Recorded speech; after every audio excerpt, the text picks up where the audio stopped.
کے خطاب کے دوران ہمارے شیخ پورے سے آئے ہوئے مہمان صدر جمعیت اہل حدیث صوبہ پنجاب حضرت مولانا قاری نعیم الرحمن شیخ پوری حفظہ اللہ تعالی تشریف لے کے آئے۔ میں انہیں دل کی تہ گہرائیوں سے خوش آمدید کہتا ہوں، اہلاً و سہلاً مرحبا کہتا ہوں۔ میں ان سے قبل ہماری تحصیل شکرگڑھ کے امیر، جمعیت اہل حدیث تحصیل شکرگڑھ کے امیر میری مراد حضرت مولانا ڈاکٹر محمد شہباز قمر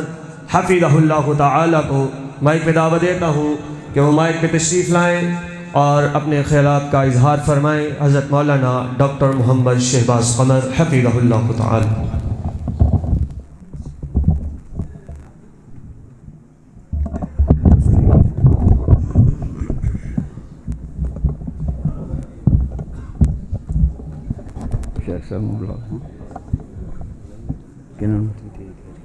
ٹھیک ہے انشاءاللہ۔ السلام علیکم ورحمۃ اللہ وبرکاتہ۔ اعوذ باللہ السمیع العلیم من الشیطان الرجیم۔ فإما یأتینکم منی ھدی فمن تبع ھدای فلا خوف علیہم ولا ھم یحزنون۔ میں تمام دوست احباب کا تہ دل سے مشکور ہوں کہ جنہوں نے پیغمبر انقلاب کے نام سے آج کے پروگرام کو رونق بخشی، انتظامات کیے۔ یقیناً میرے بھائی حافظ عطاء الرحمن محمدی صاحب، حافظ عطاء الرحمن ثاقب صاحب، مولانا وسیم ساکی صاحب اور دیگر احباب خاص طور پر اہل گاؤں مبارکباد کے مستحق ہیں کہ جنہوں نے اس گئے گزرے دور میں بھی اپنے نبی کے انقلاب کو یاد رکھا ہے۔ یہ انقلاب کیسے آیا،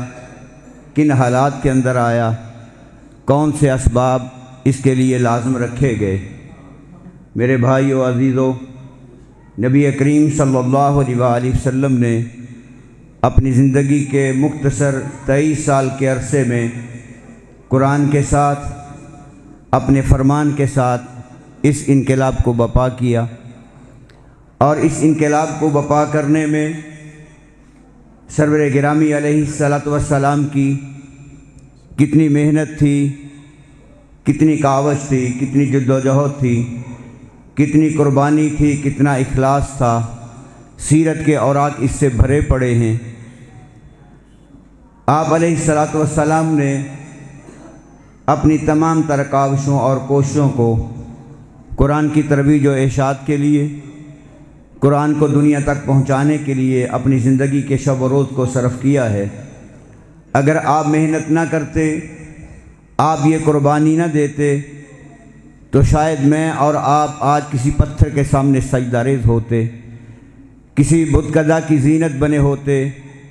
اپنی نیاز جبیں کو غیر اللہ کے سامنے جھکائے ہوتے، نہ جانے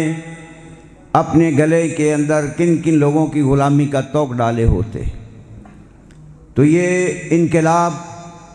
آپ علیہ الصلاۃ والسلام نے اس انقلاب کے لیے اپنا خون پیش کیا،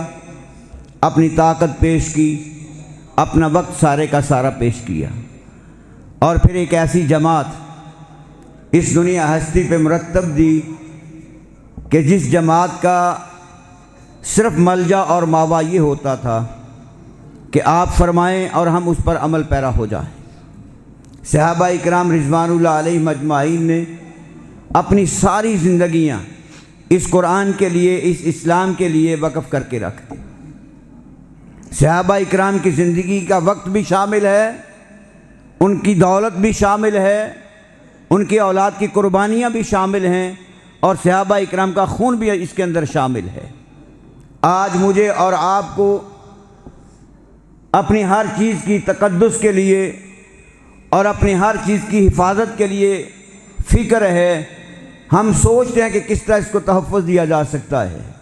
لیکن اگر فکر نہیں تو آج دینی انقلاب کی فکر نہیں ہے۔ ماں سوائے چند افراد کے جو شیوخ الاحادیث ہیں،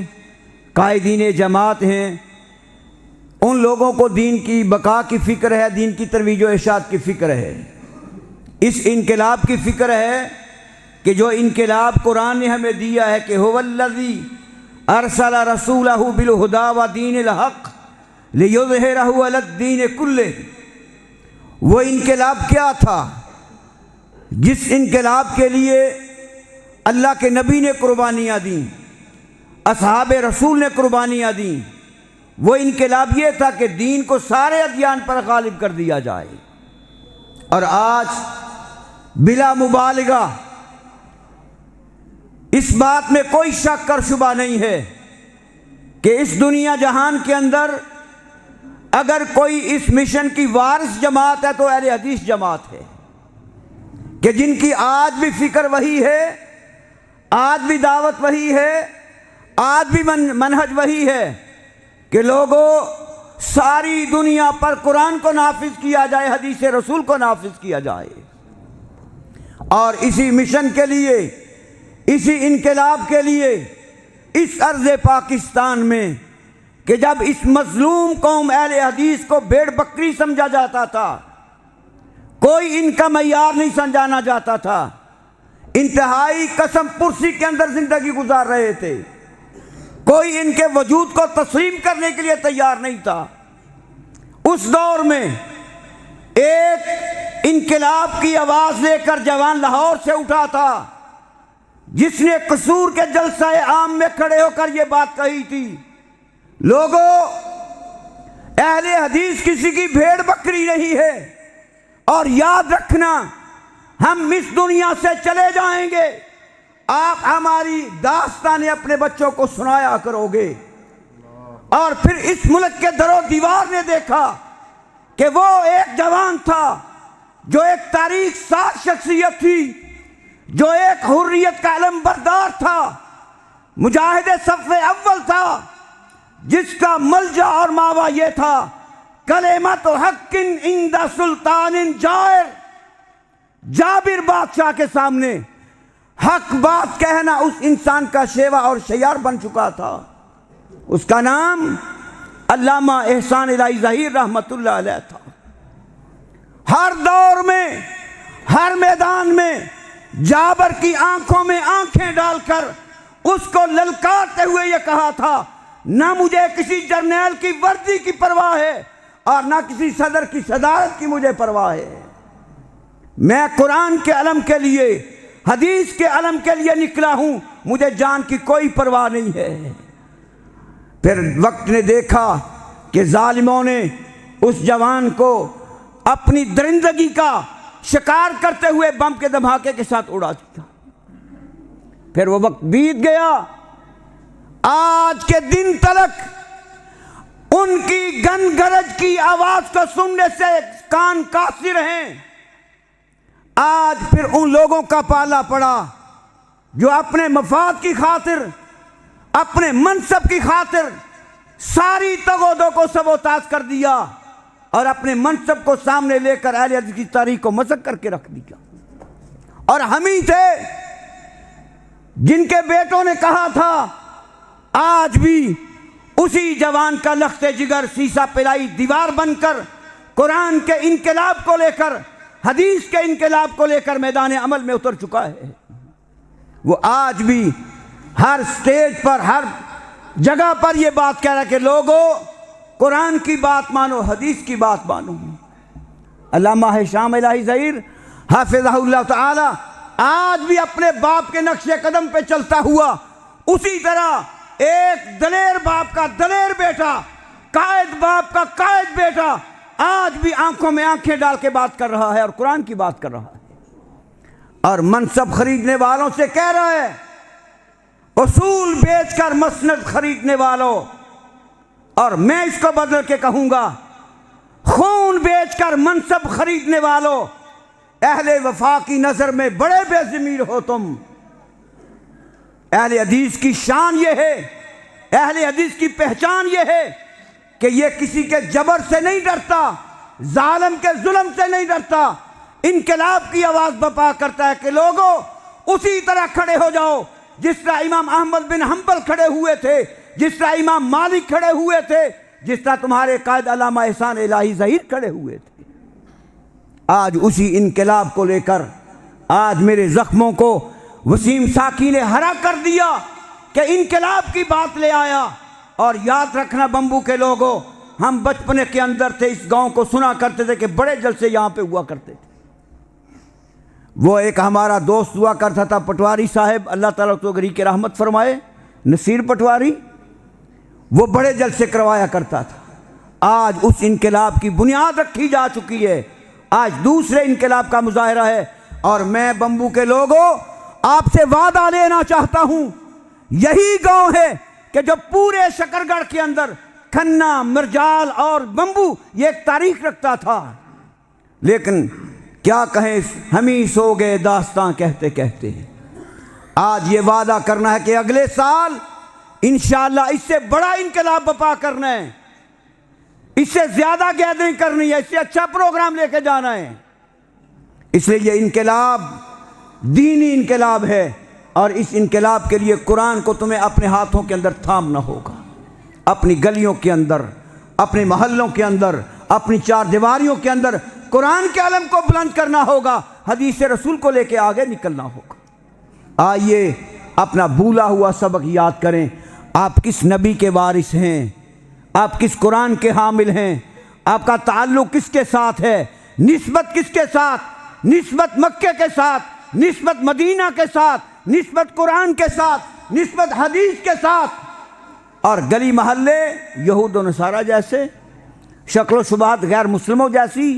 شادی اور غمی غیر مسلموں جیسی، انقلاب کہاں سے آئے گا؟ انقلاب اس چیز کا نام ہے کہ اللہ کی بات آ گئی، نبی کی بات آ گئی، پھر ہر بات کو چھوڑا جا سکتا ہے، اگر نہیں چھوڑا جا سکتا تو قرآن کی بات کو نہیں، حدیث کی بات کو نہیں چھوڑا جا سکتا ہے۔ آئیے آج بھی اس مرد کلندر کے جوان بیٹے جو اس ملک پاکستان کے اندر وقت کی قربانی دے کر، مال کی قربانی دے کر آج بھی اسی نعرے نقطہ خیز کو بلند کر رہے ہیں، اس ملک میں آئے گا تو رب کا قرآن آئے گا، اس ملک میں آئے گا تو محمد رسول اللہ کا فرمان آئے گا۔ اور میں آپ سے یہ وعدہ لینا چاہتا ہوں، ہم انشاءاللہ جمعیت اہل حدیث کے پلیٹ فارم سے اس انقلاب کی ابتدا کر چکے ہیں، اور میں آپ سے مطالبہ کروں گا، بلکہ میں آپ کے سامنے اپنا استغاثہ رکھوں گا، کیا قرآن کے لیے مال دینے کے لیے تیار ہو؟ کیا قرآن کے لیے اپنا وقت دینے کے لیے تیار ہو؟ کیا قرآن کے لیے اپنے بیٹوں کو دینے کے لیے تیار ہو؟ اور پھر جب تم نے یہ عزم کر لیا تو پھر انشاءاللہ جب قوموں کے جوان، قوموں کے بوڑھے اور قوموں کے بچے کسی انقلاب کی طرف قدم اٹھاتے ہیں تو پھر کامیابیاں ان کے قدموں کو چوما کرتی ہیں۔ آج کامیابی قرآن کے اندر ہے، حدیث کے اندر۔ آئیے جمعیت اہل حدیث کے پلیٹ فارم سے قرآن کی آواز کو اٹھائیں، حدیث کی آواز کو اٹھائیں۔ انشاءاللہ یہ ملک بنا بھی اسلام کے نام پر، قائم بھی اسلام کے نام پر رہے گا، اور یہاں آئے گا تو انشاءاللہ دین اسلام کا نفاذ ہی آئے گا، کوئی اور نہیں آ سکتا ہے۔ اب میں بلا تاخیر آپ کے سامنے قائد جمعیت اہل حدیث پنجاب، صدر جمعیت اہل حدیث پنجاب حضرت مولانا نعیم الرحمن شیخو پوری صاحب، آپ ان کے تعارف کے محتاج نہیں، ان کے دادا جان بھی یہاں آیا کرتے تھے، اب ان کا لگایا ہوا پودا آج یہ ان کو پانی دینے کے لیے آئے ہوئے ہیں۔ آپ کے دادا جان کئی بار یہاں پہ تشریف لائے، اللہ ان کے درجات بلند فرمائے، اللہ ان کے اوپر کروڑوں رحمت نازل فرمائے۔ آج بھی شیخ القرآن کے نام سے یاد کیا جاتا ہے، آج بھی ان کی آواز، ان کے اشعار، قرآن پڑھنے کا انداز، سمجھانے کا سلیقہ آج بھی ایسے محسوس ہوتا ہے کہ جیسے وہ سامنے بیٹھے ہوئے۔ چند دن پہلے فیس بک پر ان کی وہ تصویر آئی کہ وہ اپنے بیل لے کر اپنے کھیت کے اندر ہل چلا رہے ہیں اور ساتھ قرآن پڑھ رہے ہیں۔ بیل چلا رہے ہیں، ہل چلا رہے ہیں کھیت کے اندر، سرخ رنگ کا